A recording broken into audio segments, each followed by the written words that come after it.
Eastern Front, June 1943. Kursk salient. A Wehrmacht regiment, 2,000 men strong, halts its advance at dawn, not because of artillery, not because of tanks, because of a helmet on a stick. The morning breaks cold over the steppe, visibility reaching 1,500 meters across open ground. Oberleutnant Rolf Steiner's regiment, part of Army Group South, has orders to probe Soviet defensive positions near the village of Paniri. Intelligence reports suggest minimal resistance. The terrain favors attackers, gently rolling fields, sparse tree cover, clear lanes of fire. Standard reconnaissance doctrine calls for aggressive forward movement, identification of strong points, engagement of targets of opportunity. But at 0530 hours, the entire formation grinds to a halt. A single rifle shot echoes across the grassland, then silence. The regiment does not move for 23 hours. To understand how one Soviet marksman paralyzes an entire German unit, you must first understand the arithmetic of fear. A rifle company advancing in line formation presents roughly 120 individual targets. Doctrine spaces infantrymen 5 meters apart to minimize casualties from artillery. This dispersion creates a front 600 meters wide. Any point along that line becomes a potential kill zone. The question facing every soldier is simple. Which 5-meter segment contains the sniper? The answer determines who lives. Soviet doctrine in mid-1943 emphasizes economy of force. The Red Army, bloodied by 2 years of catastrophic losses, has learned to extract maximum effect from minimal resources. Snipers embody this philosophy. A trained marksman with a Mosin-Nagant rifle and 4-power PU scope costs the state approximately 300 rubles to equip. He requires no fuel, no spare parts, no resupply beyond ammunition. His effective range reaches 400 meters. His rate of fire, 6 to 8 aimed shots per minute. His psychological impact, incalculable. The German advance that morning follows textbook procedure. Lead elements move forward in squad-sized groups, covering each other by bounds. Supporting units remain in shallow depressions, ready to provide suppressing fire. Steiner positions himself near the center of the formation, maintaining radio contact with company commanders. The plan calls for a rapid push to the tree line 1,200 meters ahead, then a systematic sweep of suspected Soviet positions. At 500 meters from the start line, a private in the 3rd Squad sees movement. A helmet, barely visible above a shallow earthwork, approximately 700 meters distant. He raises his carabiner 98K rifle. Before he can fire, a Mosin cracks. The private drops, clean headshot through the left temple. This is where the arithmetic begins. The regiment now knows 3 facts. First, a Soviet sniper occupies a position somewhere within a 30-degree arc to the northeast. Second, that sniper has demonstrated first-round accuracy at extended range.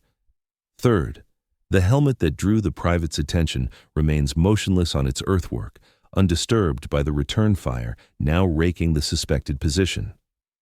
Steiner orders his men to ground. Sensible, standard, exactly what the sniper wants. The German response follows doctrine. Mortar teams establish firing solutions on the suspected sniper nest. Machine gun crews prepare to deliver suppressing fire. Squad leaders organize a flanking element to approach from the south, using a depression in the terrain for concealment. The operation should take 15 minutes. The regiment will then resume its advance, perhaps delayed but fundamentally intact. But at 0600 hours, as the flanking element begins its movement, another shot rings out. A corporal, 50 meters from the original kill site, goes down. Same precision, same result. The helmet still has not moved. Now the mathematics becomes more complex. 2 shots, 2 kills from apparently different positions. Either the Soviets have deployed multiple snipers in a coordinated defense, or a single marksman is displacing rapidly between prepared hides. The first scenario requires at least 4 rifles to cover the observed kill zone. The second suggests an opponent with exceptional fieldcraft and intimate knowledge of local terrain. Both possibilities demand respect. Steiner calls for reconnaissance by fire. Machine guns pour 3,000 rounds into the suspected area. Mortars drop 24 rounds in a creeping pattern. The barrage lasts 7 minutes, enough firepower to suppress a reinforced platoon. The helmet remains visible, untouched, marking the original position. At 0630, a sergeant attempts to advance. He moves low, using proper cover, advancing in 3-second rushes. The Mosin speaks again. He falls backward, killed instantly. 3 shots, 3 dead. The helmet, impossibly, still stands. This is the moment when tactical problem becomes psychological warfare. Every soldier in the regiment now understands that the helmet is a decoy. It must be. No sniper would advertise his position so obviously and survive this long, but understanding the trick does not negate its effect. The helmet marks a zone of death. Approach that zone, anywhere within a 300-meter radius, and you die. The logic is brutal and simple. So they wait. German doctrine emphasizes aggressive offensive action. Hesitation invites counterattack.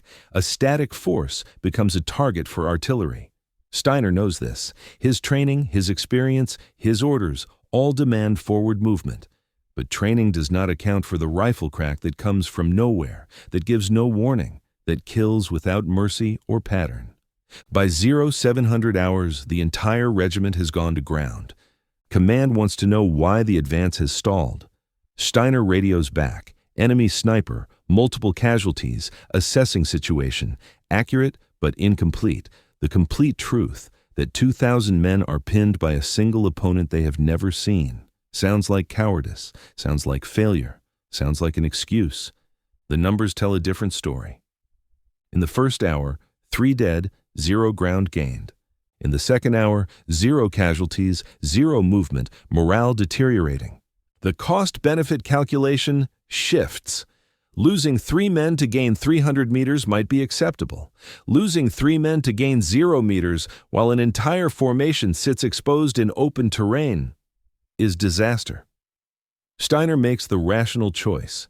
He orders his regiment to hold position, requests air support to neutralize the threat, and waits for higher authority to resolve the situation.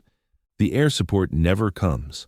Luftwaffe assets are committed elsewhere. Artillery support is available but requires precise target coordinates. The sniper has revealed nothing beyond a rough direction and an approximate range, dropping shells on empty step wastes ammunition and achieves nothing. So the regiment sits, and the helmet watches. The soldiers begin to study it. Some use binoculars. Others sketch its position relative to landmarks. A few photograph it with personal cameras, though regulations discourage such documentation. The helmet becomes an object of obsessive attention. Its angle suggests a head tilted slightly forward, as if the wearer is peering over the earthwork. Its color, standard Soviet khaki, blends with the soil but remains visible against the morning sky. Small details acquire significance. Is that a bullet hole near the crown? Does the chin strap hang loose, or is it fastened? These observations mean nothing tactically but occupy minds that would otherwise fixate on mortality. By mid-morning, the Soviet sniper, his name is never recorded in German after-action reports, has achieved something remarkable. He has transformed a simple deception into strategic paralysis. The helmet is not simply a decoy. It is a psychological anchor, a fixed point that defines the limits of German movement. As long as it stands, the regiment cannot advance without accepting casualties. As long as it stands, it broadcasts a message. This ground is controlled, this approach is denied, this route is closed. The sniper needs only to defend the illusion. At 1000 hours, a German squad leader decides to eliminate the helmet. He organizes a concentrated effort, 3 machine guns, 2 light mortars, 14 rifles, all targeting the earthwork. The fusillade lasts 90 seconds. The helmet disappears in a storm of dirt and flying debris. Silence returns. For 5 minutes, nothing happens. Then a Mosin cracks. A different helmet appears, 70 meters to the west of the first position. A lieutenant who had begun to rise, believing the threat neutralized, takes a round through the throat. 4 dead. The message is clear. The helmet is not the sniper. The sniper is not the helmet. Destroying one changes nothing. Another will appear, and another. And with each appearance, another German soldier must test the limits of the kill zone. No one volunteers.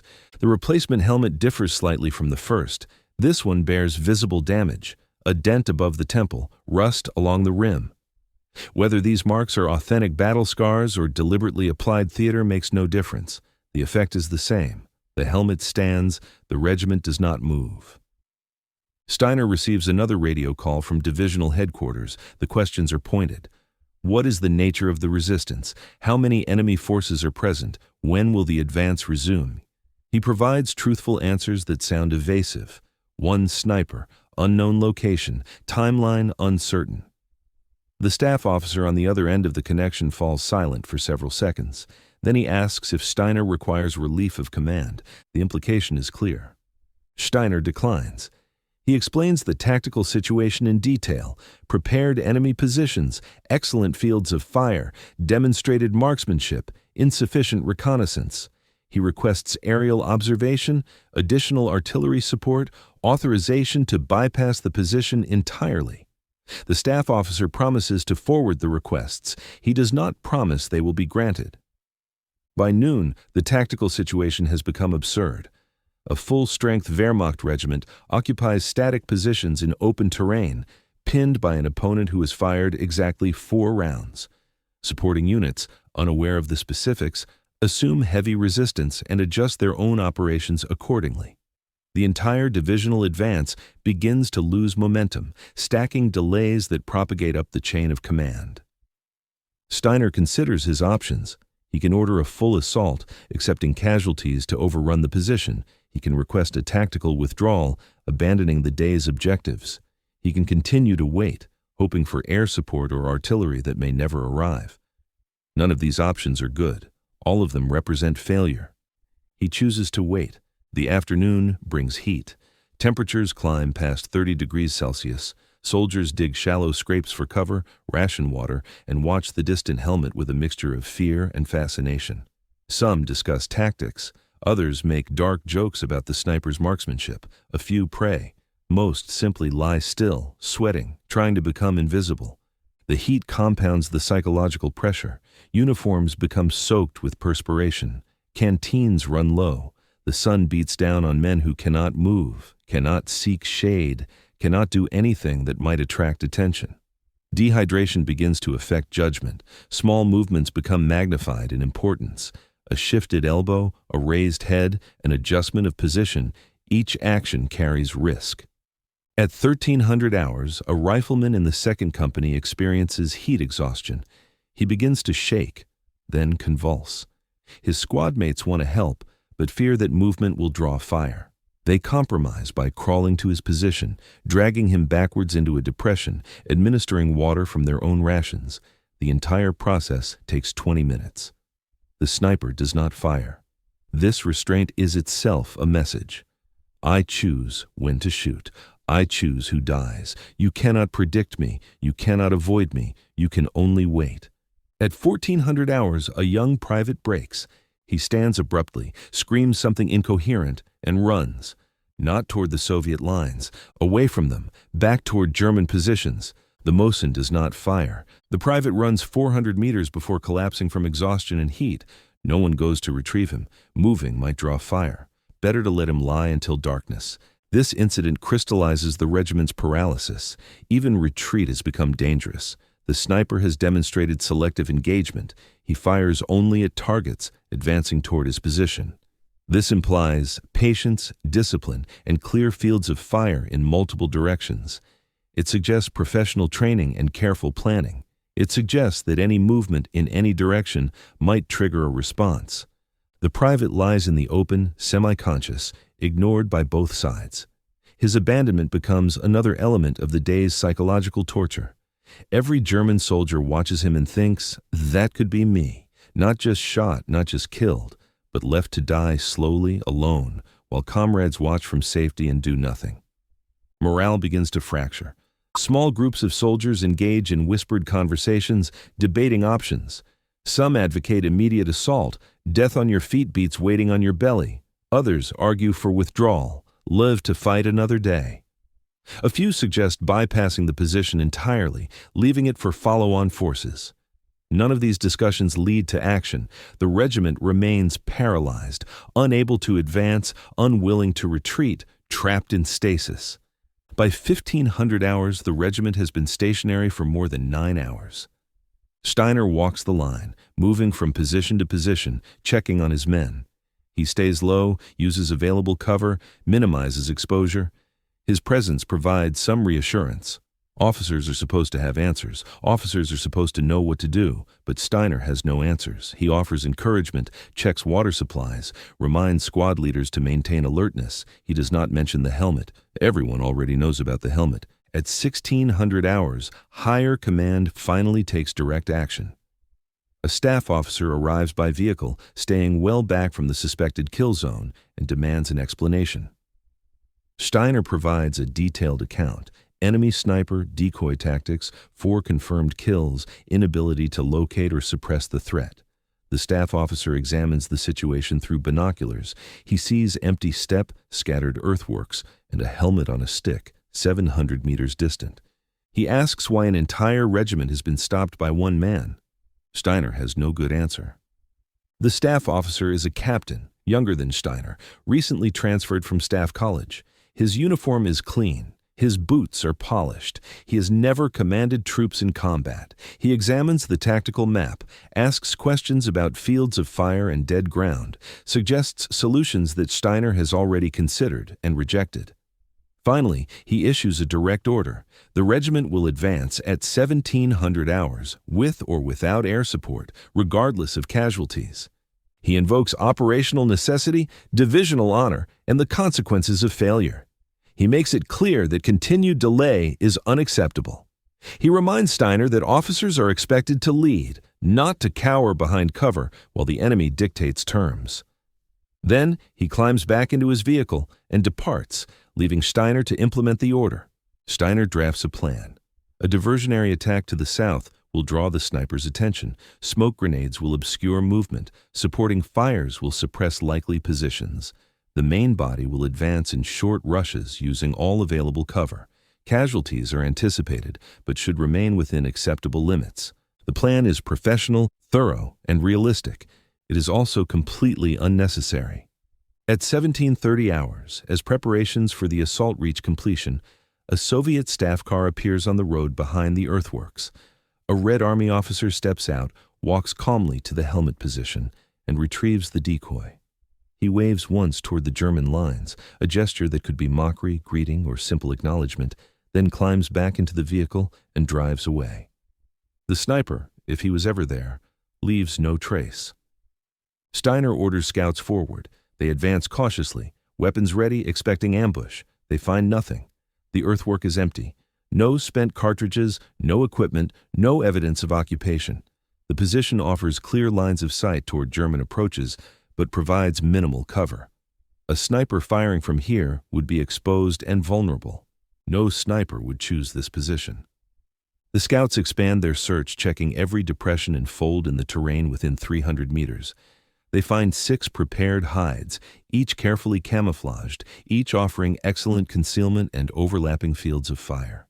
Any one of them could have housed the marksman. All of them are empty. The hides demonstrate professional preparation. Each contains a shallow scrape, just deep enough to conceal a prone shooter. Each has multiple exit routes, allowing rapid displacement. Each provides unobstructed view of the helmet position and the approaches beyond. The sniper could have moved between them at will, firing from different locations while the decoy held German attention.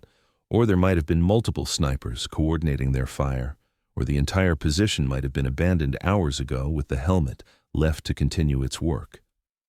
The Germans will never know. By 1800 hours, the regiment finally crosses the line where the helmet stood.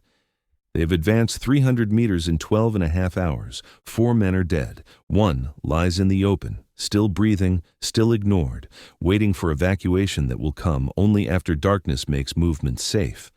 The Soviet sniper has expended 4 rounds of 7.62 by 54 mm ammunition, standard issue, value approximately 1 ruble per round. Total material cost of the operation, 4 rubles, plus the cost of 2 helmets used as decoys, perhaps 6 rubles altogether.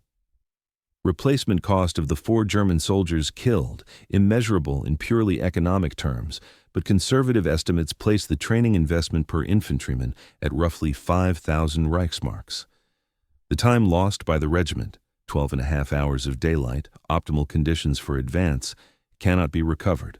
The division's operational schedule, carefully coordinated to support the Kursk offensive, has been disrupted. 1 sniper, 2 helmets, 1 day. The after-action reports filed by German officers make no mention of the decoy. They cite determined Soviet resistance and effective enemy marksman activity. They note the casualties and the delay, but frame both as inevitable costs of combat operations. No one wants to explain how a helmet on a stick paralyzed 2,000 men. But the soldiers remember. They remember the crack of the Mosin, the way their comrades fell, the awful helplessness of waiting. They remember the helmet, standing visible and untouchable, marking the edge of safety. They remember the fear that came not from enemy strength, but from uncertainty. Where is he? How many are there? Who will he choose next? They remember the heat, the thirst, the hours spent motionless while their war stopped for reasons they could not control. They remember the private who broke and ran, still lying in the sun, still waiting for rescue.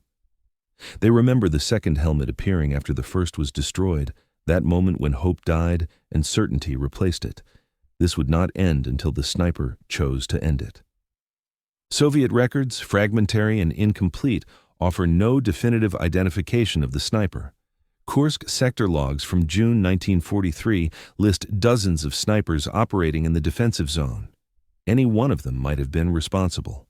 The decoy tactic appears in training manuals published after the war, attributed to no single inventor, but described as proven effective in defensive operations. The technique is simple. Position a visible decoy in a location that appears tactical. Establish multiple concealed firing positions with overlapping coverage of approaches to the decoy. Engage targets selectively, prioritizing those who expose themselves by attempting to neutralize the decoy. Reposition frequently to avoid counterfire. Maintain the illusion that the decoy marks the sniper's location. The psychology is more complex. The decoy creates a focal point for enemy attention. Soldiers fixate on it, investing it with threat and significance. Every movement near the decoy becomes weighted with risk. Every decision, advance, retreat, wait, is measured against the possibility that the next step triggers the next shot. The sniper need not be particularly skilled. He need only be patient and disciplined enough to let the decoy do most of the work.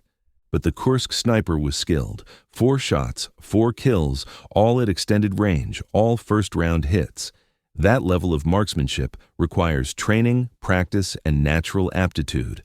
Soviet sniper schools in 1943 graduated hundreds of students, but only the best received advanced training in psychological operations and defensive tactics. The decoy technique was not standard curriculum. It was specialist knowledge, shared informally between experienced marksmen. Whoever executed this operation had done it before. Steiner's regiment eventually resumed its advance. They participated in the Battle of Kursk, suffering heavy casualties in the massive armored engagements that characterized the operation. The 4 men killed by the Soviet sniper are recorded in casualty lists, their deaths no different from thousands of others. The 5th man, the private who collapsed from heat exhaustion, survived and was evacuated. He never returned to combat duty. The day they lost is unrecoverable, but in the grand sweep of the Eastern Front, 1 day barely registers. Yet the incident reveals something essential about the nature of modern warfare. Superior numbers mean nothing if they cannot be brought to bear. Superior firepower means nothing if the enemy refuses to present a target. Superior training means nothing if doctrine has no answer for an opponent who operates outside conventional parameters. The Soviet sniper understood this. He did not attempt to defeat the German regiment. He simply made victory too expensive, too uncertain, too slow. He turned the regiment's strength, its size, its firepower, its coordination, into a liability. 2,000 men become 2,000 potential targets. Every weapon system becomes irrelevant if there is nothing to shoot. Every tactical advantage evaporates if forward movement means death. The helmet was never the weapon. It was the question. And the question was simple. How many of you are willing to die to find out where I am? The answer, for 12.5 hours, was none. This is not cowardice. This is the rational calculus of survival. Every soldier knows that death is possible. Few are willing to accept that death is certain. The sniper transformed possibility into certainty, or at least into probability so high that the difference became meaningless. Cross this line, approach this marker, and you will likely die. The helmet made the invisible visible. It gave form to threat. Removing it changed nothing because the threat was never the helmet. The threat was the unknown marksman behind it, the one who had already killed 4 times, the one who might be anywhere, the one who chose his targets with cold precision and gave no second chances. In the years after Kursk, both Soviet and German forces refined their sniper doctrines. The Red Army systematized the use of decoys, incorporating them into standard defensive procedures. Training manuals included specific instructions, placement of decoys, timing of engagements, coordination with supporting units.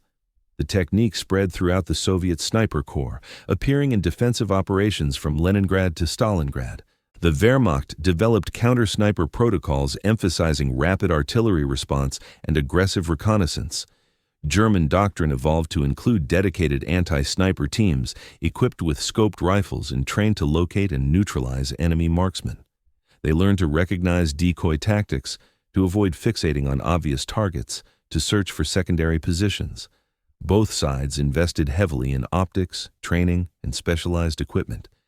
But no doctrine could fully address the fundamental problem. A skilled marksman, properly positioned and adequately supported, could exert influence far beyond his physical capacity to inflict harm. The sniper's real weapon was not his rifle, but the hesitation he created, the caution he imposed, the fear he generated in minds that could imagine their own deaths in high definition. The Eastern Front produced thousands of such engagements. Most are forgotten. This one survives in fragmentary accounts, oral histories collected decades later from veterans who remembered the day they spent pinned by an enemy they never saw. The details vary. Some recall 5 casualties, others 3. Some remember the advance resuming at dusk, others insist it was morning. Memory is unreliable, especially memory of trauma. But the helmet is constant in every telling. The helmet on the stick, standing alone against the sky, marking the boundary between courage and suicide. The helmet that remained upright through barrages and rifle fire, that multiplied itself when destroyed, that served no practical purpose except to freeze an army in place. Veterans describe it with remarkable consistency. The angle of its placement, the way it caught the light, the impossibility of its survival. Some admit they dreamed about it afterward, waking in darkness with the image burned into memory. Others refuse to discuss it, changing the subject when the topic arises. A few kept the photographs they took, images of a distant object that held them hostage for a day. One sniper's understanding of human psychology, applied with 4 bullets in a simple prop, achieved what a battalion of infantry could not. He did not win a battle. He did not change the course of the war. But he bought time, space, and uncertainty. He demonstrated that force multiplication does not require force.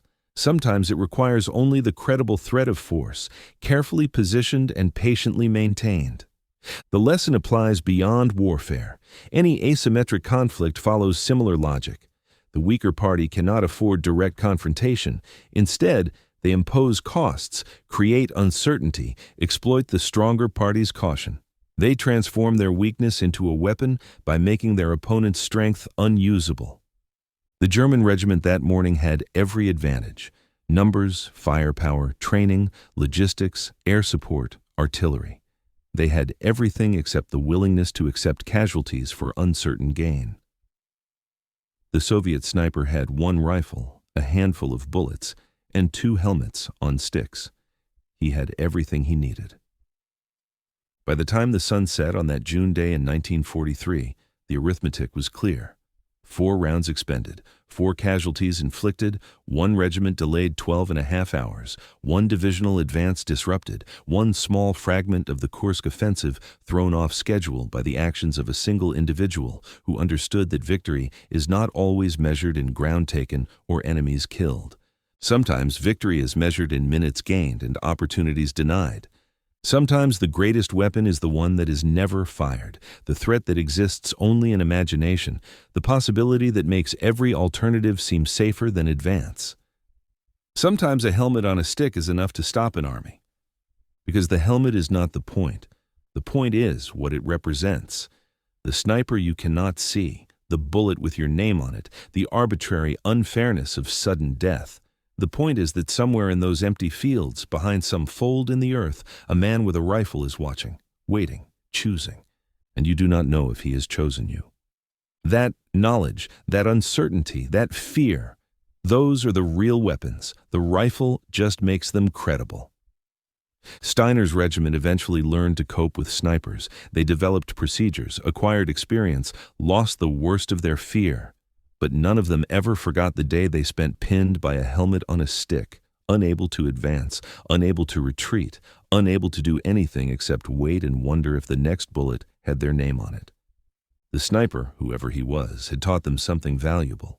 He had taught them that in war, as in life, the most dangerous opponent is not the strongest or the fastest or the best armed.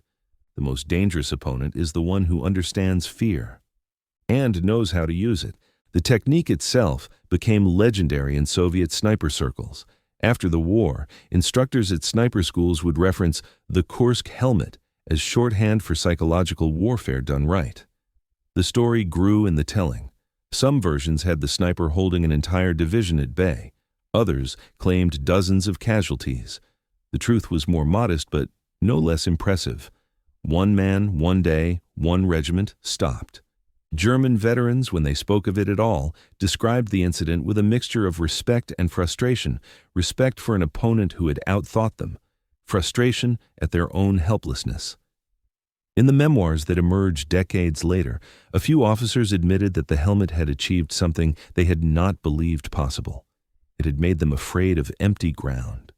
That fear, that respect for an unseen enemy, that understanding that death could come from nowhere, these lessons stayed with survivors long after the war ended. They changed how soldiers approached combat, how they evaluated risk, how they measured the cost of advance against the price of caution. The Kursk salient saw some of the most intense fighting of the Eastern Front, tank battles involving thousands of armored vehicles, artillery barrages lasting days, infantry assaults across open ground in the face of concentrated fire. Casualties reached into the hundreds of thousands. In that context, 4 dead Germans and a lost day seem insignificant. But significance is not measured only in scale.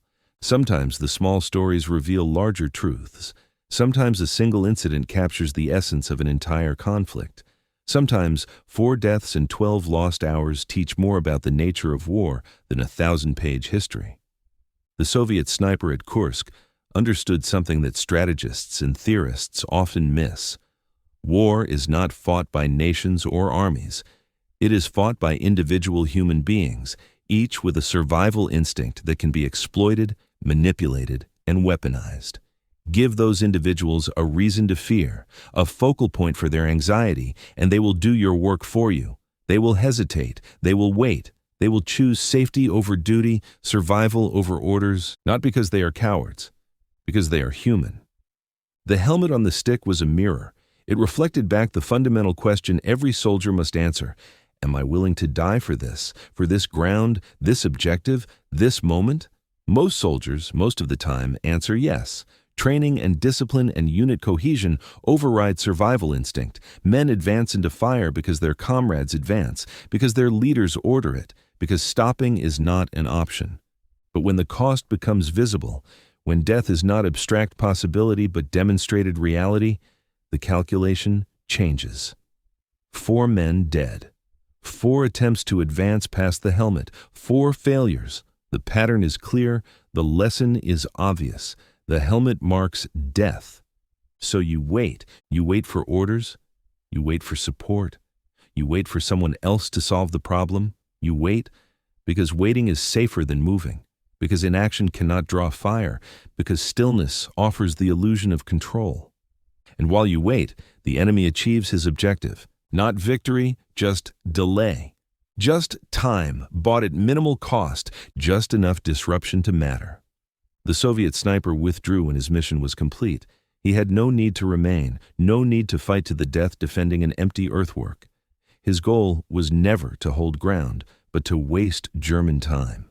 Once the regiment had lost a day, once the division's advance had been disrupted, once the psychological impact had been achieved, the operation was over. He walked away, probably reported to his commander, probably received acknowledgement, perhaps commendation, possibly trained others in the technique, or possibly he died the next day in some unrecorded engagement, one more casualty in a war that consumed millions.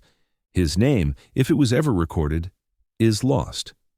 But his helmet remains.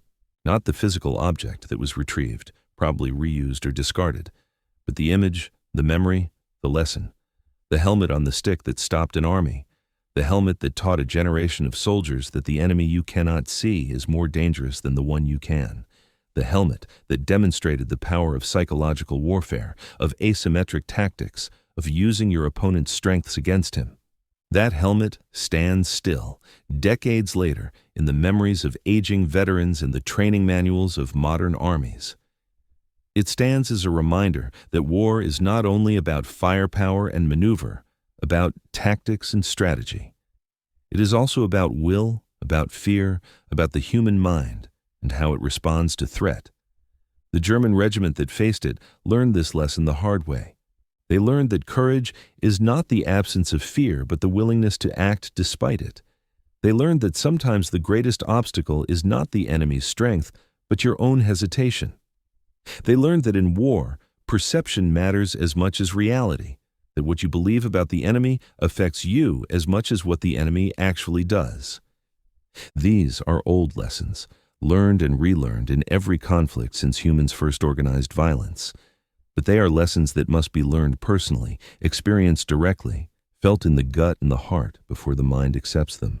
The helmet on the stick provided that education. 4 bullets, 12 hours, 1 regiment, 1 sniper who understood that the best victory is the one that costs you almost nothing while costing your enemy everything. Not lives, not equipment, but time and momentum and confidence. That understanding, applied with precision and patience, can stop an army. Even when the army knows it is being manipulated. Even when the army understands the trick, because understanding the trap does not make it any less effective. You still have to cross the kill zone. You still have to risk the shot. You still have to choose between mission and survival. And sometimes, for 12 hours, survival wins. The sun sets on June whatever, 1943. The German regiment, finally past the helmet position, prepares to bivouac for the night. Tomorrow they will continue the advance, pushing deeper into Soviet defenses. Tomorrow they will face tanks and artillery and entrenched infantry. Tomorrow they will fight battles that fit the narrative of the Eastern Front, grand and terrible and properly scaled. But tonight they remember the helmet and wonder where the sniper is now, and whether tomorrow will bring another trick, another trap, another simple piece of metal that somehow becomes more powerful than all their weapons combined. War is full of such moments, small, personal, weird. Moments that do not fit the grand narrative, but that define the experience of those who lived it. The helmet on the stick is one of those moments, a footnote to Kursk, a curiosity in the vast machinery of the Eastern Front. A story that survives because it captures something true about fear and will and the strange calculations that determine who advances and who waits. 1 sniper, 1 day, 1 helmet, enough.